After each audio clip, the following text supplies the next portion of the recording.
आज एकदम आरामात बघा. काय म्हणता मित्रांनो, तब्येत आता एकदम टणटण झाली आहे. फ्रेश वगैरे होऊन मी निघालो दूध पॅकेट आणण्यासाठी बघा. दूध पॅकेट आणतोय कारण तुम्हाला आज मला काहीतरी सांगायचं आहे बघा. रूमवर येऊन बघतोय काय आजीनं पूर्ण गोंधळ घातला होता बघा. कपडे वगैरे त्याने व्यवस्थित धुतले, पण काय कामाची वस्तूच खराब केली बघा. नंतर मी घेतली डाळ बनवण्यासाठी तयारी. कांदे टमाटे वगैरे व्यवस्थित कापले, चांगली कडक फोडणी मारायचा प्रयत्न केला आणि फोडणी पण बसली पण तशी. आणि इकडं अजयनं स्टडी करत बसला. अजय आता मला वाटलं तुम्हाला कधी सांगायचं म्हणलो ना, तर मग काय बघा, आज मी ओट्स कसे बनवतो हे सांगायचं. एकदम सोपं असतं बघा ओट्स बनवणं, काय एवढं अवघड नाही. मी यूज करतो बघा प्लेन ओट्स. मस्तपैकी घेतलं एक पातेलं, त्यामध्ये टाकलं 250 ml दूधमध्ये टाकलं बघा ओट्स, 100 ग्रॅम ओट्स टाका आपल्या मनावर. मग फ्लेवरसाठी कोको पावडर टाकला. आता मस्त त्याला थंड होऊ दिलं थोडंफार. नंतर त्यात टाकलं बघा 2 टेबलस्पून, मला हा आवडतो पीनट बटर म्हणून मी हे घेतले पीनट बटरचे. आणि वरून टाकल्यानंतर 2 केळी मस्तपैकी व्यवस्थित कट वगैरे केलं त्यांना आणि टाकले.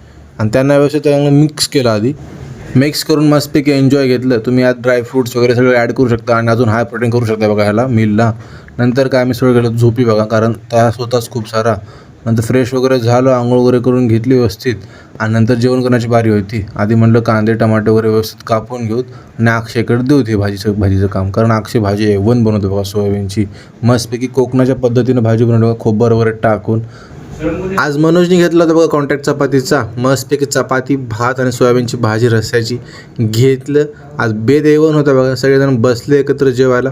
आमच्या मैत्रिणीला बघा झाले 2 वर्ष कंप्लीट, म्हणजे असं येऊन ह्यांची ओळख वगैरे होऊन बघा. त्या जेवण वगैरे करून बसलो सुद्धा स्टडीला. हेही महत्त्वाचं आहे, सगळं करणंही महत्त्वाचं आणि हे पण खूप महत्त्वाचं आहे. तोपर्यंत करा मला फॉलो वगैरे. भेटतो तुम्हाला उद्या मी. बाय.